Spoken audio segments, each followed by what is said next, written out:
Assalamualaikum warahmatullahi wabarakatuh. Alhamdulillahi rabbil alamin wal aqibatu lil muttaqin wala udwana illa 'alal zalimin. Asyhadu an la ilaha illallah wahdahu la syarika lah wa asyhadu anna Muhammadan 'abduhu wa rasuluh. Allahumma shalli wa sallim wa barik ala habibina wa nabiyyina Muhammadin sallallahu alaihi wasallam wa ala alihi wa ashabihi wa man tabi'ahum bi ihsanin ila yaumiddin. Allahumma la sahla illa ma ja'altahu sahla wa anta taj'alul hazna idza syi'ta sahla. Amma ba'd. Jamaah rahimakumullah, alhamdulillah, pertama mari kita panjatkan puji syukur kita kepada Allah Subhanahu wa taala yang senantiasa memberikan taufiknya kepada kita. Kemudian salawat dan salam tak lupa kita junjungkan kepada Nabi kita Muhammad sallallahu alaihi wasallam. Taib jamaah rahimakumullah, kita masuk ke pembahasan yang baru tentang janaiz. Maksud janaiz di sini adalah mengurus jenazah, ya. Mulai dari dia hendak wafat hingga dikuburkan. Apa saja hal-hal yang nanti kita bisa pelajari dan kita bisa praktekkan ketika kita menjumpai baik saudara kita atau tetangga kita yang sedang sakaratul maut sampai mereka dikuburkan. Jamaah rahimakumullah, pertama yang kita bahas adalah apa yang harus dilakukan bagi yang hadir di sisi orang yang sedang sekarat. Jadi terkadang ada di antara kita mungkin menjumpai ada dari keluarga kita atau mungkin sahabat atau tetangga kita yang sedang sakaratul maut. Apa saja yang akan kita lakukan? Pertama adalah mentalkin dia dengan kalimat la ilaha illallah, ya. Ini sebagaimana dalam sebuah hadis yang diriwayatkan oleh Imam Muslim dan yang lainnya, Rasulullah sallallahu alaihi wasallam bersabda, laqinu mautakum la ilaha illallah. Talqinkan orang yang hendak mati di antara kalian itu dengan ucapan la ilaha illallah. Jadi maksudnya mengingatkan yang hendak meninggal itu dengan kalimat la ilaha illallah hingga menjadi akhir ucapannya. Jadi begitu. Jadi misal ada si mayit, orang yang hendak wafat, ya. Biasanya kan orang yang hendak wafat itu dia sudah mengalami beberapa hal seperti itu. Maka kita mendekat dengannya dan bisikkan di telinganya dengan kalimat la ilaha illallah. Sudah sekali saja. Nanti dia akan mencoba mengucapkan kalimat itu. Jangan terus la ilaha illallah, la ilaha illallah, jangan. Itu justru malah bikin bingung orang tersebut. Karena memang pada saat itu dia diuji. Bahkan syaitan pun ketika detik-detik sakaratul maut, orang mukmin itu masih digoda agar supaya dia murtad. Sehingga pelan-pelan ketika dia mengucapkan agar supaya dia bisa mengucapkan la ilaha illallah. Ingat, yang ditalkinkan itu hanya kalimat la ilaha illallah. Jadi bukan kalimat asyhadu an la ilaha illallah wa asyhadu anna muhammadar rasulullah, tidak. Hanya kalimat la ilaha illallah. Jadi seperti itu, ya.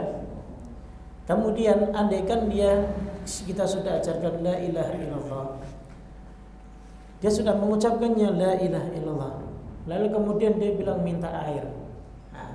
Nah kita ulangi lagi, talqin lagi. Karena agar supaya kalimat terakhir yang dia ucapkan itu kalimat itu, bukan kalimat minta air ataupun kalimat yang lainnya. Benar-benar yang diucapkan terakhir, ya. Dan akhirnya dia meninggal itu dengan kalimat la ilaha illallah, ya. Hal ini sebagaimana dalam sebuah hadis yang diriwayatkan oleh Imam Abu Dawud, Nabi sallallahu alaihi wasallam bersabda, man kana akhiru kalamihi la ilaha illallah dakhalal jannah. Barang siapa yang akhir ucapannya itu adalah la ilaha illallah, maka ia akan masuk surga. Jadi begitu, ya. Baik, ya. Sekali lagi bahwa cara mentalkin itu dengan kalimat yang lembut, ya. Jangan terlalu keras, jangan terlalu terburu-buru. Ucapkan saja la ilaha illallah begitu. Itu kalau kita dapati orang yang sedang sakaratul maut. Kemudian ada sedikit yang ingin kami sampaikan. Ada sebagian ahli fikih yang menganjurkan untuk membaca surat Yasin di sisi orang yang akan meninggal, ya. Ini beberapa para ulama itu menganjurkan. Akan tetapi mereka tidak menyadarkan hadis yang sahih. Jadi semua hadis tentang mentalqin dengan surat Yasin ini adalah hadis-hadis yang dhaif, sehingga kita tidak bisa jadikan hujah untuk mengamalkannya, begitu ya. Untuk mengamalkannya itu tidak bisa kita jadikan hujah seperti itu. Baik, sehingga ya, terkait dengan surat Yasin ini yang mana terkadang ada yang dikerjakan setelah mayit itu meninggal. Nah itu apalagi ya, itu tidak ada nas ataupun dalilnya. Yang ada itu ketika mentalkin sebelum dia meninggal dibacakan Yasin. Tapi semua hadis tentang ini dhaif, lemah, ya. Andaikan pun mau dipraktekkan, ya dipraktekkan sebelum seseorang ini wafat. Kalau dipraktekkan ketika seseorang sudah wafat, maka ini lebih-lebih tidak ada dalilnya seperti itu. Sehingga jangan dibiasakan dijadikan satu tradisi dan diangkat menjadi satu ibadah ketika tidak ada dalil yang menyertakan amalan tersebut. Wallahu a'lam. Kemudian jamaah sekalian rahimakumullah, yang kedua adalah ketika mayat itu sudah wafat dan sudah meninggal, maka hendaklah kita menghadapkannya ke arah kiblat. Kita hendaklah menghadapkannya ke arah kiblat. Disebutkan dalam sejumlah hadis yang mursal yang secara keseluruhannya menjadi kuat, dan hadis ini menjadi hasan. Ketika Nabi tiba di Madinah, maka beliau bertanya tentang Barra bin Ma'rur. Barra bin Ma'rur itu salah seorang sahabat Nabi radhiyallahu anhu. Maka beberapa sahabat menjawab, ia sudah wafat. Ia mewasiatkan sepertiga hartanya kepadamu, wahai Rasulullah. Dan ia mewasiatkan agar dihadapkan ke arah kiblat ketika sakarat. Mendengar hal itu, Rasulullah SAW bersabda, ia telah melakukan sesuai dengan fitrahnya, dan aku telah mengembalikan sepertiga hartanya kepada anaknya. Kemudian beliau mendoakan kepadanya dengan mengucapkan, ya Allah, ampunilah ia, rahmatilah ia, dan masukkanlah ke dalam surgamu, dan sungguh Engkau pasti melakukannya. Jadi dengan perbuatan Barra bin Ma'rur yang minta agar supaya dihadapkan ke arah kiblat, maka Nabi menimpali permintaan Barra bin Ma'rur ini bahwa ini adalah bagian daripada fitrahnya manusia. Jadi dihadapkan ke arah kiblat. Ada dua cara bagaimana cara menghadapkan mayat itu ke arah kiblat. Pertama adalah dengan ia ditelentangkan dan kakinya mengarah ke kiblat. Jadi kakinya yang diarahkan ke kiblat. Ya. Misalnya kiblatnya sono, kepalanya yang sono, kakinya diarahkan ke arah kiblat.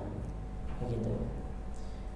Yang kedua adalah ia dibaringkan pada sisi tubuhnya sebelah kanan dan menghadap wajahnya ke arah kiblat. Berarti kepalanya boleh di sana, ya. Lalu kemudian diarahkan ke arah kanan, ya enggak, dan kemudian mukanya diarahkan ke arah kiblat. Ya seperti orang yang tidur, sunnah tidur itu kan ke arah kanan, Pak. Jadi begitu, ya. Nah, ini dua contoh yang boleh kita kerjakan. Allah. Kemudian yang berikutnya jamaah, apa yang harus dilakukan jika orang yang sekarat sudah wafat dan sudah keluar rohnya? Jadi setelah orang itu sudah wafat, lalu yang kita lakukan adalah dengan memejamkan matanya. Karena biasanya orang yang wafat itu matanya akan terbuka, ya.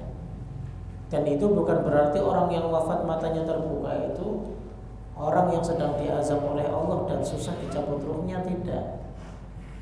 Karena memang ada satu keterangan bahwa ketika roh itu dicabut, maka tabi'ahul basar, maka matanya itu akan mengikutinya. Jadi roh itu ketika dicabut mulai dari bawah, apa?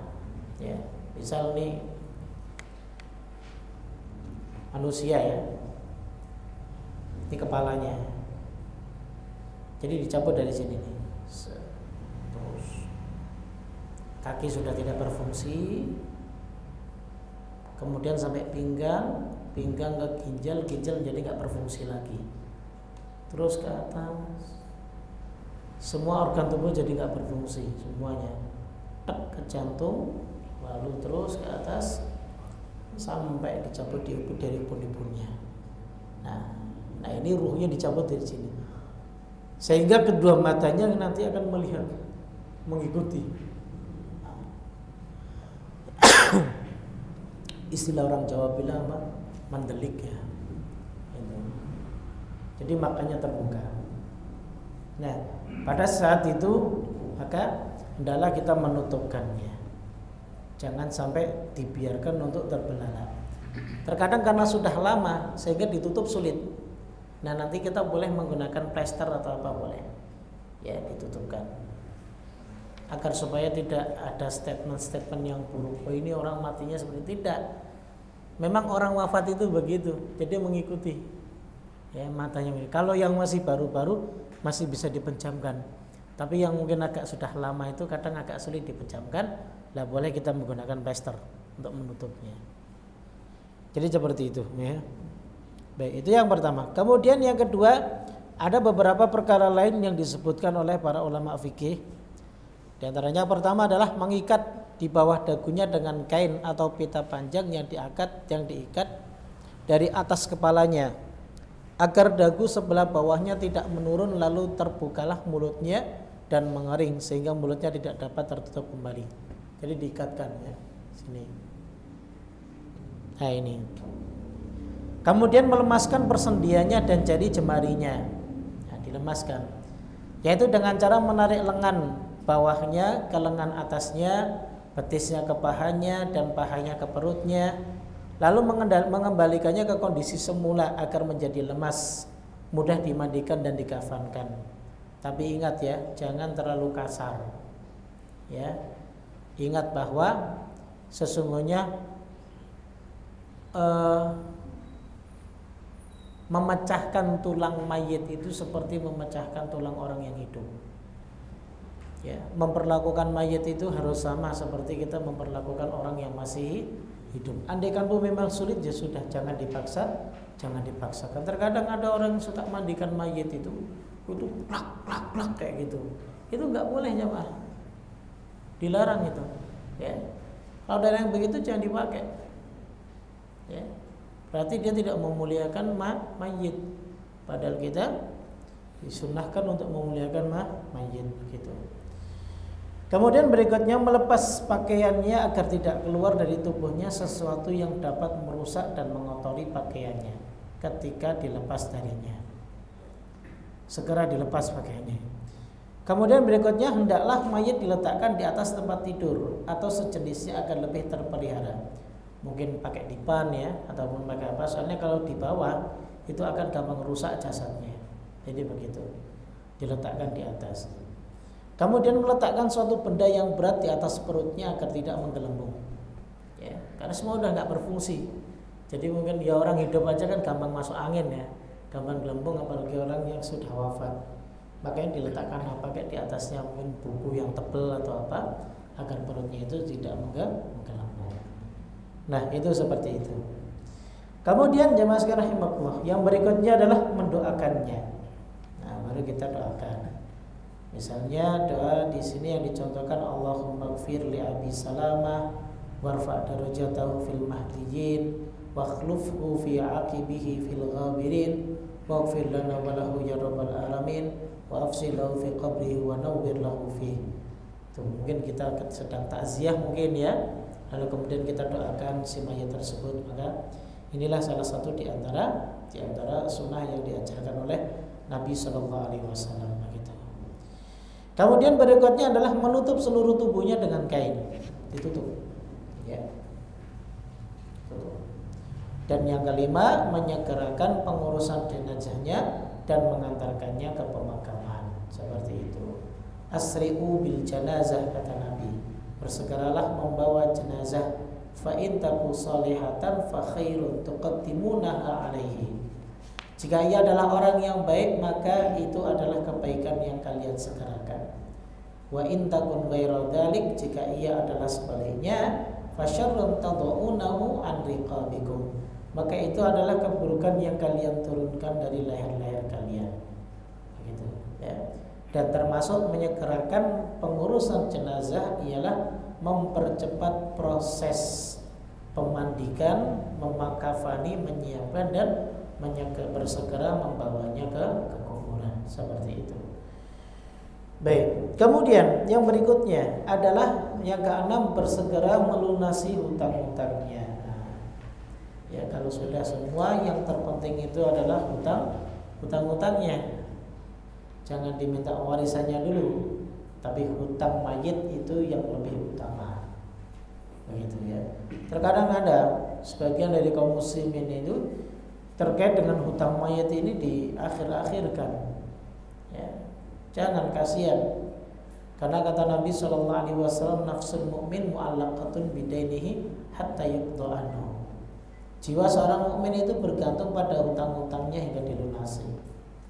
Kasihan, ya, kalau tidak disegerakan untuk dilunasi. Seperti itu. Tip, jawabkan rahimakumullah. Yang berikutnya adalah apa yang boleh dilakukan terhadap mayit. Nah, ketika mayit sudah wafat, ya, apa saja hal yang dibolehkan untuk dilakukan? Pertama adalah membuka penutup wajahnya dan menciumnya. Boleh, ya. Ini diriwayatkan dari Aisyah bahwa Nabi SAW melayat Uthman bin Maz'un yang sudah wafat. Maka beliau menyingkap penutup wajahnya, kemudian bersimpuh di hadapannya, lalu menciumnya hingga aku melihat air mata mengalir di pipi beliau. Ya. Begitu juga Ibnu Abbas pernah meriwayatkan, ia pernah mengatakan bahwa Abu Bakar mencium Nabi ketika beliau wafat. Ya. Jadi dibolehkan. Ada beberapa yang melarang bahwa jangan sampai air matamu itu membasahi mayit. Ya. Itu nggak mengapa, ya. Mayat itu habis dibasahi, habis dimandikan, ya, nggak ada salahnya, ya. Jadi kalaupun memang terkena air mata, ya, itu tidak mengapa, nggak menjadikan mayat itu menjadi hidup kembali, ya, tidak. Kemudian yang kedua adalah boleh menangisi mayat selama tidak disertai dengan teriakan, ceritan, gerutuan, menampar-nampar pipi dan sejenisnya. Nggak apa-apa, nangis-nangis. Ya, manusiawi. Ya, karena orang yang kita cintai meninggal, sahabat yang kita sayangi meninggal, dari keluarga yang kita sayangi itu meninggal, ya wajar. Kalau kita menangis nggak apa-apa, jangan dilarang orang yang menangis. Rasulullah SAW ketika Ibrahim putranya meninggal, beliau menangis. Ya. Diriwayatkan dari hadis Anas tentang kisah kematian Ibrahim putra Nabi. Rasulullah meraih Ibrahim lalu meluk dan menciumnya. Bayangkan putra beliau. Beberapa putra beliau yang sebelumnya yang sudah wafat. Ini Ibrahim berumur baru 8 bulan. Ibrahim itu lahir dari rahimnya Maria Qibtiyah, seorang wanita Mesir yang dihadiahkan oleh Raja Muqawqis ketika Nabi mengirim surat untuk mengajak masuk Islam. Raja Muqawqis kemudian mengirimkan Maria Qibtiyah yang dihadiahkan kepada Rasulullah. Dinikahi Rasulullah, lahirlah Ibrahim. Baru 8 bulan wafat. Ya. Nah, pada saat itu ternyata mata beliau meneteskan air mata.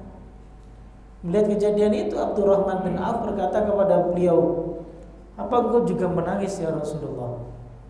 Kata Nabi, "Wahai Ibnu Auf, sesungguhnya ini adalah rahmat." Kemudian diikuti dengan yang lainnya.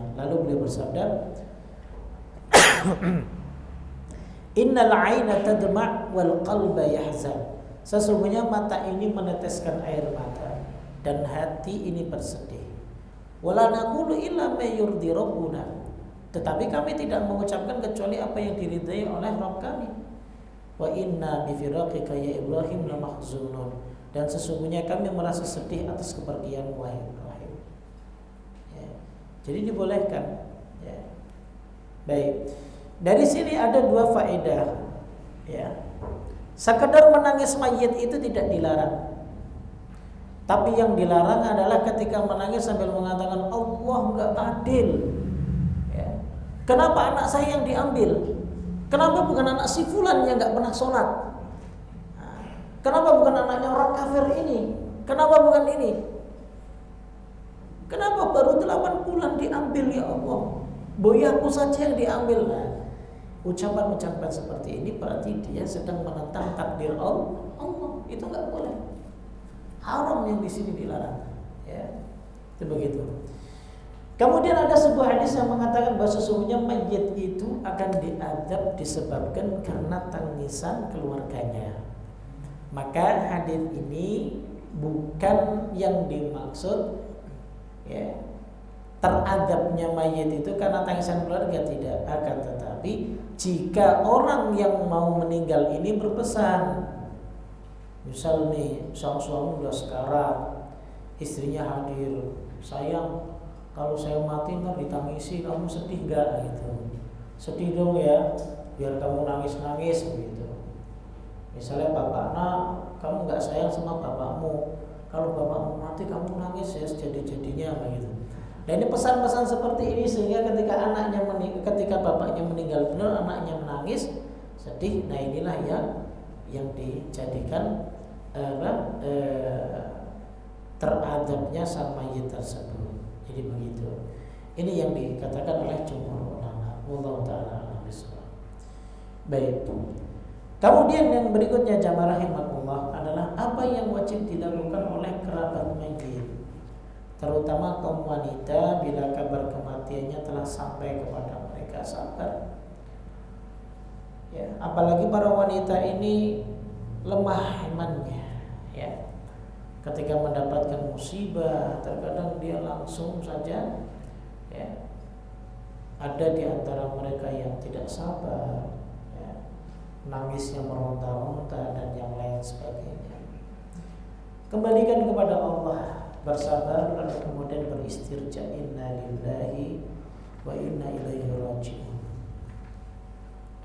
Ya, karena setiap kita itu pasti akan diuji oleh Allah. Diuji dengan kematian, diuji dengan kekurangan harta, diuji dengan kesedihan, diuji dengan kehilangan, dan yang lain sebagainya. Ya, semakin besar ujian itu, berarti tanda semakin cinta Allah kepada kita. Rasulullah SAW bersabda, Inna Allah Ta'ala idza ahabba qauman ibtalahu. Allah itu kalau sudah mencintai seseorang, maka akan semakin besar pula ujian yang ditimpakan kepadanya. Ya. Sehingga jangan merasa berat ketika Allah sedang menguji kita. Artinya saat itu Allah sedang mencintai kita. Makanya bersabar. Di dalam Al-Quran Allah Ta'ala berfirman surat Al-Baqarah ayat 155 sampai 157. وَلَنَبْلُوَنَّكُمْ بِشَيْءٍ مِنَ الْخَوْفِ وَالْجُوعِ وَنَقْصٍ مِنَ الْأَمْوَالِ وَالْأَنْفُسِ وَالثَّمَرَاتِ. Dan sungguh akan kami berikan cobaan kepadamu dengan sedikit ketakutan. Ada yang diberi ujian rasa takut, ya. Kelaparan, ada yang diuji lapar. Kita bersyukur masih bisa makan, meskipun sehari cuma sekali. Ada di antara orang lain yang mereka diuji Allah nggak bisa makan. Kita sekarang membuang-buang air, ya, tanpa ada sedikit pun rasa dosa. Padahal ada sebagian di belahan dunia sana yang membutuhkan air bersih untuk diminum. Ya. Ada yang diuji begitu. Ada yang diuji kekurangan harta di antara kita, sabar. Ya. Nah, Ustaz kok bisa aja mesti tahu sabar. Ya memang harus sabar. Nah, terus mau ngapain kalau nggak sabar? Nah, karena itu yang dinasihatkan Allah kepada kita. Ada yang diuji dengan jiwa kehilangan dan buah-buahan, tentunya ini merupakan rezeki dari Allah Subhanahu wa taala. Wa basyiris sabirin. Berikanlah kabar gembira kepada mereka yang sabar ketika diuji hal yang demikian. Alladzina idza asabatuhum musibah, yaitu orang-orang yang ketika mereka ditimpa satu musibah, qalu, mereka mengucapkan inna lillahi wa inna ilaihi raji'un. Kita ini milik Allah dan kita nanti akan kembali kepada Allah. Harta ini milik Allah, nanti akan kembali juga. Ya, semua milik Allah. Ini hanya titipan. Ya, pakaian yang kita kenakan titipan, makanan yang kita konsumsi titipan dari Allah. Harta yang kita miliki titipan, anak yang kita miliki titipan, istri pun titipan, karib kerabat titipan, saudara titipan, semua titipan dari Allah. Ya. Jangan sampai menjadi seorang pengkhianat terhadap titipan yang telah Allah Ta'ala berikan kepada kita. Ulaika alaihim salawatun min rabbihim rahmah wa alaikahumul muhtadun. Mereka itulah yang mendapatkan keberkahan yang sempurna dan rahmat dari Rabbnya, dan mereka itulah orang-orang yang mendapatkan petunjuk. Ya. Jadi begitu, ya. Kesabaran itu dipuji oleh Allah Subhanahu wa ta'ala. Nah, apa yang dimaksud dengan sabar? Ya. Dan kapan seseorang dianggap sabar? Yang dimaksud dengan sabar itu adalah ketika kita bisa menahan diri saat musibah itu menimpa pada kita. Makanya sabar itu saat di awal kita tertimpa musibah, itu sabar. Kalau sudah 3 hari, 4 hari, sekarang sudah bisa sabar, ya saya itu udah gak sabar. Ya. Di awal-awal dia meronta-ronta, kemudian memaki-maki, mencaci Allah Subhanahu wa ta'ala. Ada suatu hadis yang diriwayatkan oleh Imam Bukhari dan Muslim dari sahabat Anas bin Malik. Ia pernah berkata, Rasulullah pernah melewati seorang wanita yang sedang menangis di sisi kubur. Lalu beliau berkata kepadanya, ittaqillah wasbiri, takwalah kepada Allah dan bersabarlah. Maka wanita itu berkata, menjauhlah dariku karena engkau tidak merasakan musibahku. Perempuan ini nggak tahu kalau itu adalah Rasulullah Shallallahu Alaihi Wasallam, tidak kenal tuh. Kemudian wanita itu diberitahu oleh seseorang bahwa tadi yang menegurmu itu Rasulullah, sehingga wanita itu akhirnya mendatangi Rasulullah dan dia minta maaf kepada Rasul Shallallahu Alaihi Wasallam. Lalu Rasulullah mengatakan, innamas sabr 'inda sadamatil ula. Sabar itu ketika engkau di awal musibah bisa menahan dirimu, itu sabar. Ya. Kalau sudah hari kedua, hari ketiga, hari keempat itu disebut sabar. Alhamdulillah, udah seminggu ini sudah bisa mengikhlaskan, berarti Anda nggak sabar.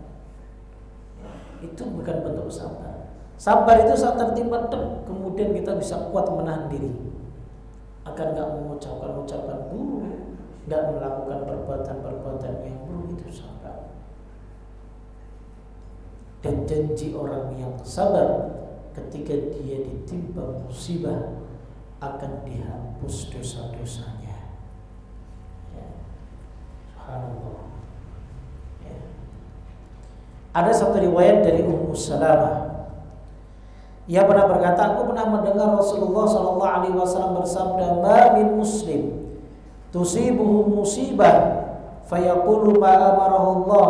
Tidaklah seorang muslim ketika dia tertimpa satu musibah, dan dia mengatakan yang diperintahkan oleh Allah, yaitu kalimat apa? Inna lillahi wa inna ilaihi raji'un. Kemudian Allahumma ajurni fi musibati wa akhluf li khairan minha. Ya Allah, berilah aku pahala dari musibahku ini dan berilah untukku pengganti yang lebih baik darinya.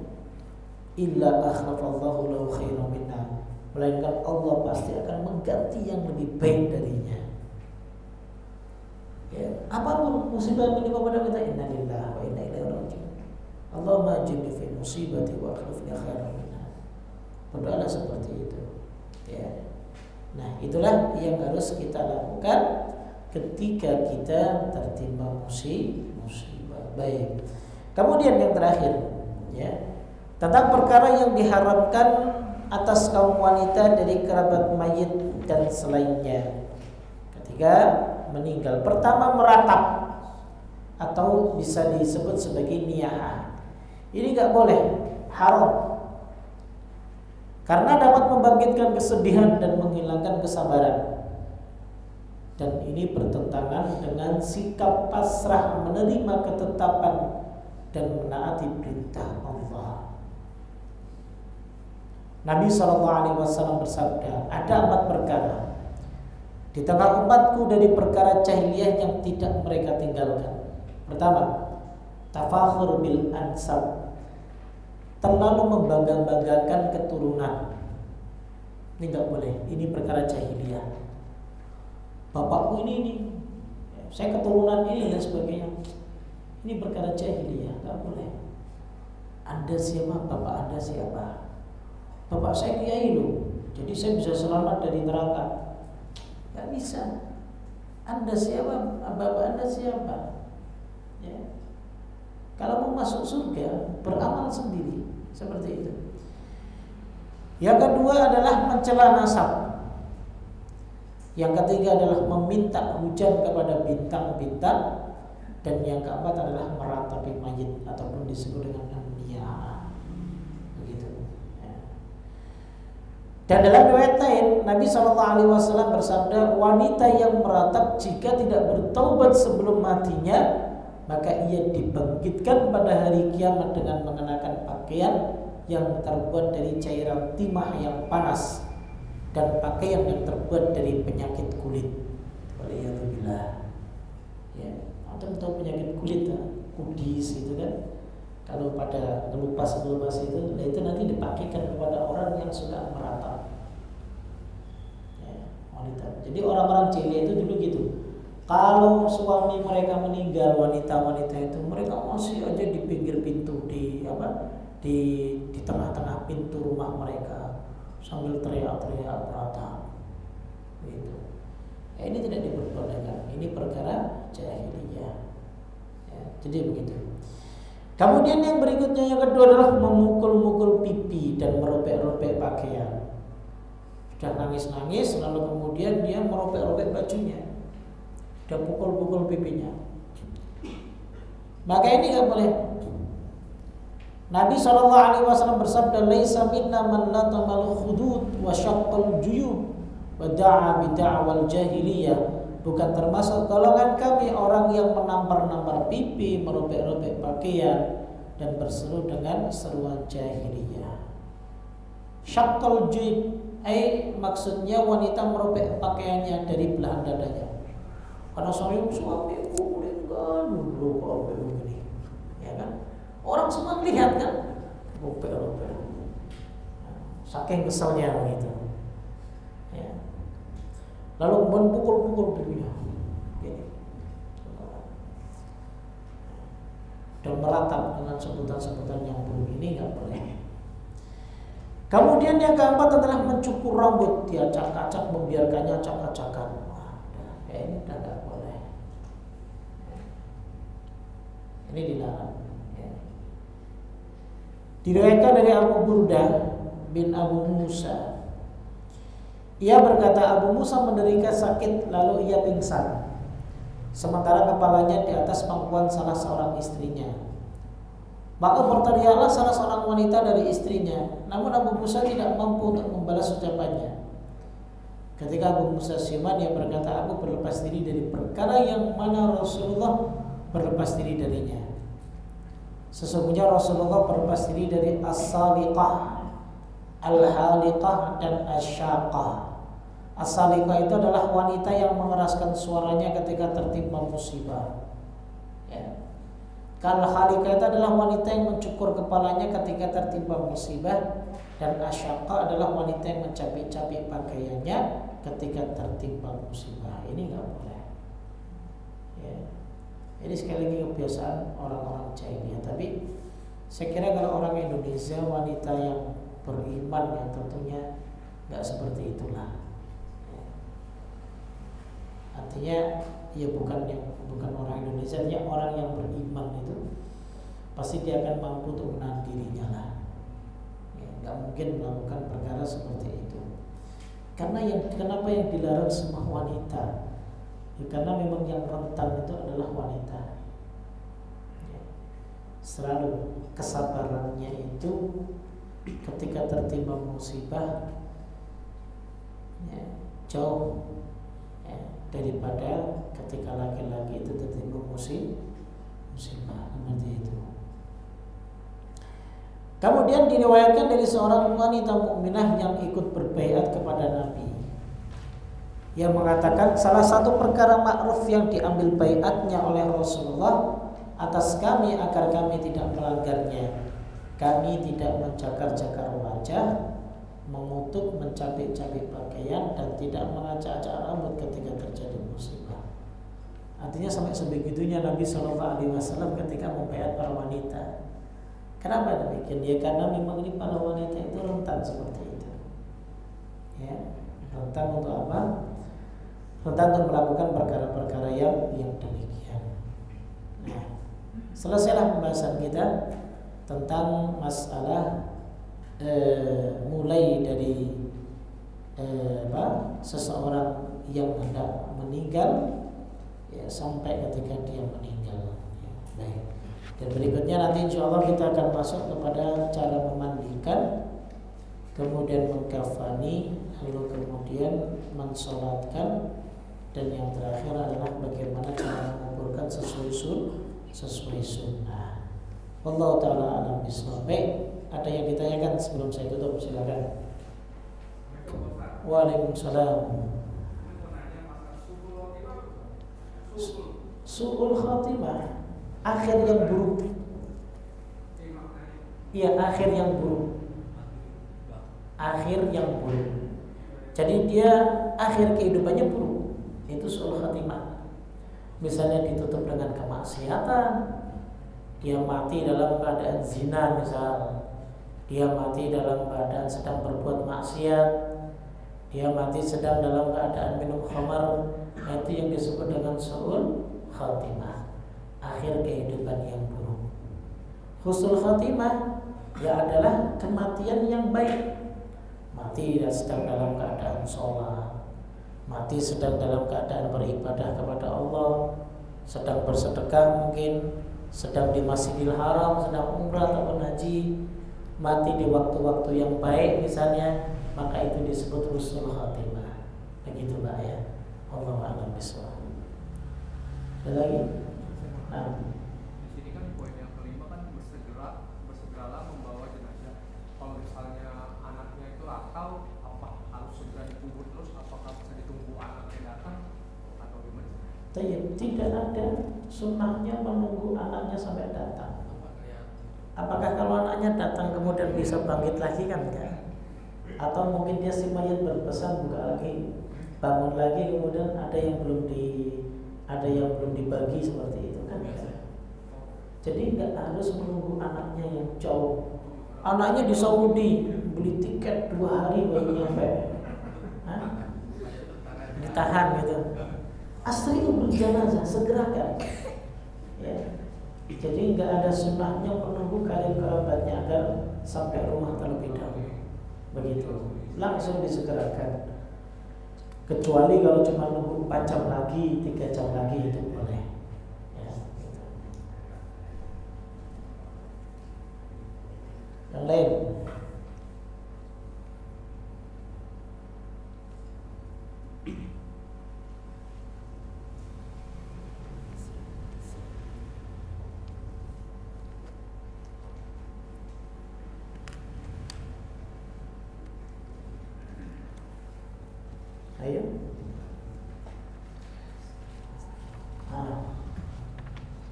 berarti kan ini poin yang dilakukan seorang kalau misalnya dia udah meninggal kan kita kan doakannya saja.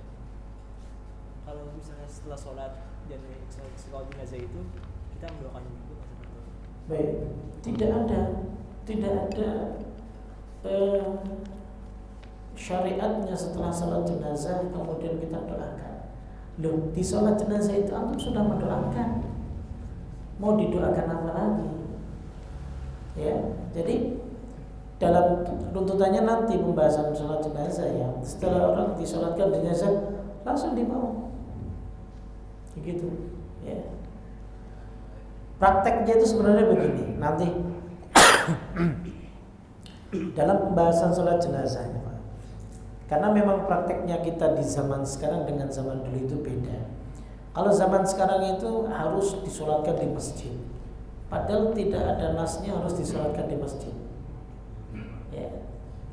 Bahkan Nabi sendiri Shallallahu Alaihi Wasallam yang disolatkan di tempat beliau meninggal, ya, di rumahnya.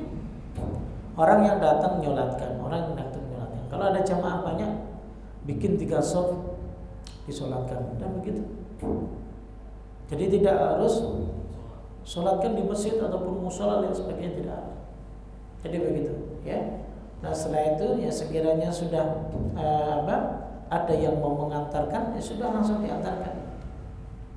Ya, jadi begitu. Ya mungkin di sini ada satu masalah mursalahnya, diantaranya adalah mungkin agar supaya yang hadir itu nanti bisa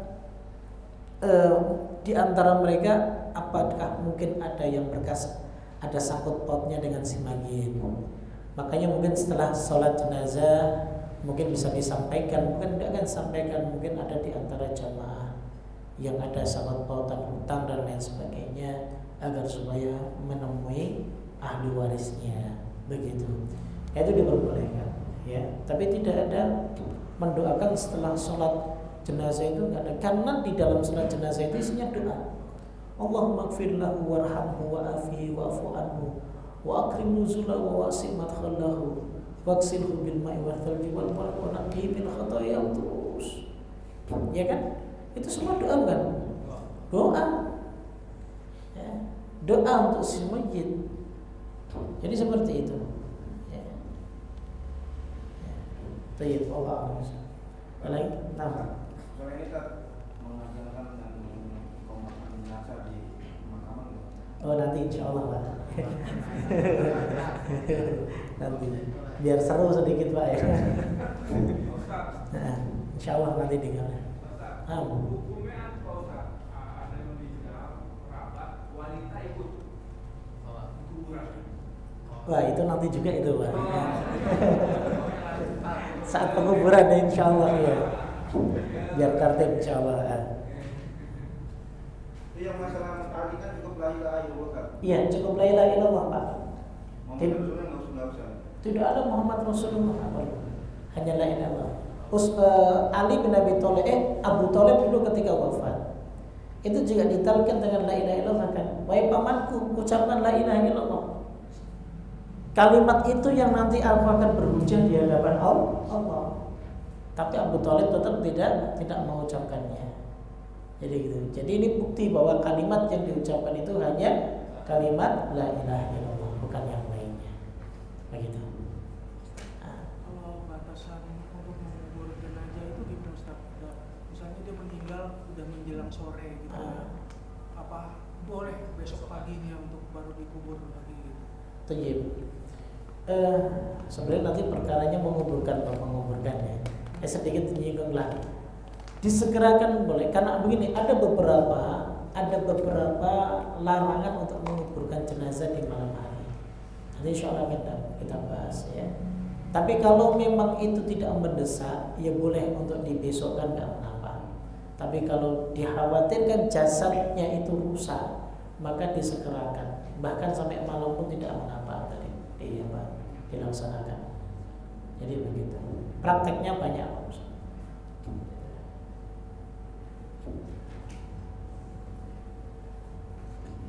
Ada yang jadi ini tim janais pernah mandiin jenazah? Ikut pernah sih ikut nemenin nemenin yang mandi Oh, nemenin dia mandi. Bantu-bantu lah, bantu. Iya. Nanti kalau ini selesai nanti kita praktek insyaallah. Kalau ini pembahasan semua selesai, kita praktek cara mengkafani juga bagaimana nanti kita praktek. Sudah berarti yang sudah meninggal itu tidak dibenarkan untuk dibacakannya. Tidak, nggak ada nasnya Pak. Kayak gitu. Tidak dibacakan Yasin, nggak bacakan. Kenapa nggak Al-Baqarah saja? Kenapa harus Yasin? Nah, ada nas tapi sebelum wafat justru. Tapi itu pun dhaif, lemah itu.